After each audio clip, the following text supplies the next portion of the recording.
Shocking, guys. Interesting. IPOB lawyers shakes Nigeria with new powerful revelation about Nnamdi Kanu's release. See what is said that causes confusion. Hello everyone, welcome back to Prospect Channels TV. Thank you for this coming out here. If you are just joining us, please kindly subscribe to this channel and don't forget to give us a thumbs up.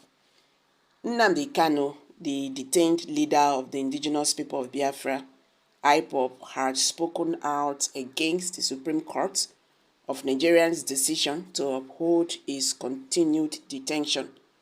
He claims that the court has violated his fundamental rights and disregarded the Constitution by upholding his detention.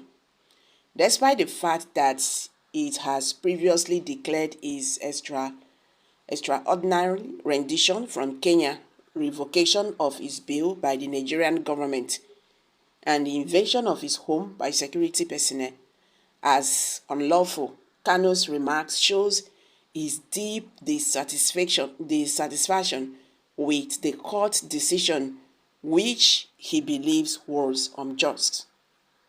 In response to the Supreme Court decision to uphold his continued detention, IPOB leader Nnamdi Kanu ascertained on Tuesday that the court ruling was in violation of his rights and the law.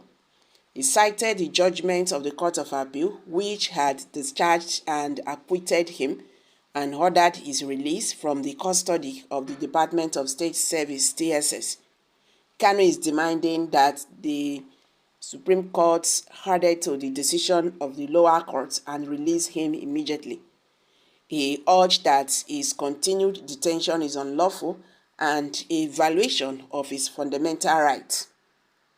Sahara Reporters has reported that the Supreme Court of Nigeria has overturned the decision of the Court of Appeal to release Nnamdi Kanu from the custody of the Department of State Service (DSS), while the judgment was delivered by Justice Emmanuel Agim. It was written by Justice Garaba Lawal. In the judgment, the Supreme Court ruled that the Court of Appeal had no jurisdiction of discharge and acquit Kanu and ordered the trial court to continue with his case. This really effectively nullifies the Court of Appeal's decision to release the IPOB leader Nnamdi Kanu. While the Supreme Court acknowledged that the Nigerian government had acted unlawfully in renditioning Kanu from Kenya to Nigeria, it ruled that this did not deprive the court of its power to proceed with the trial.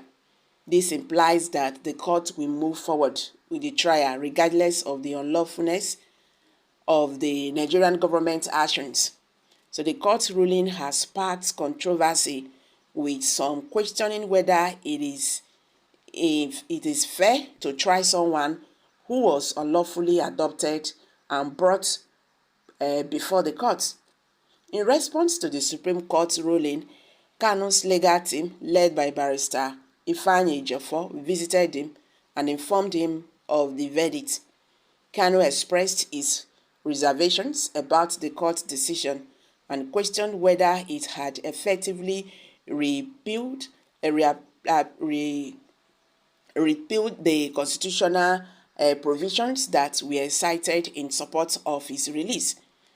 Kanu's lawyer said that the IPOB leader's reaction reflected his disappointment with the court's decision and that he remained determined to fight for his freedom.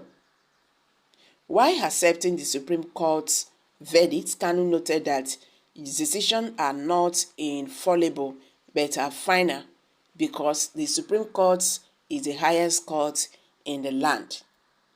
So as it is now, Nnamdi Kanu have, accepted the Supreme Court rulings that said he should go back, to the high courts for the trial to continue. But he also questioned why the courts we acknowledge that the Nigerian government, was wrong talking about his extradition from Kenya, the invention, in his house in Abuku in Abia State. And with all these, he said he should continue, they try and all that. Majority of Nigerians really faulted this ruling. Though the Supreme Court said they are going to give instruction to the High Court so that they will guide them how to go about this. Kaun lawyers, they are still waiting, to know how they are going to go about this issue. But Nigerians are saying that at least the federal government would allow peace to reign by releasing Nnamdi. Let there be peace in Nigeria, particularly in the southeast region.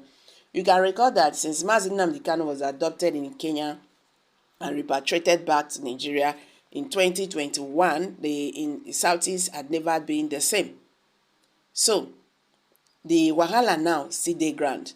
The truth remains that the Southeasterners are still seeing this as still being marginalized by the Nigerian government because the Organizing Igbo president, Emmanuel Iwanyanwu, said it seems there is a conspiracy against Igbo and all that.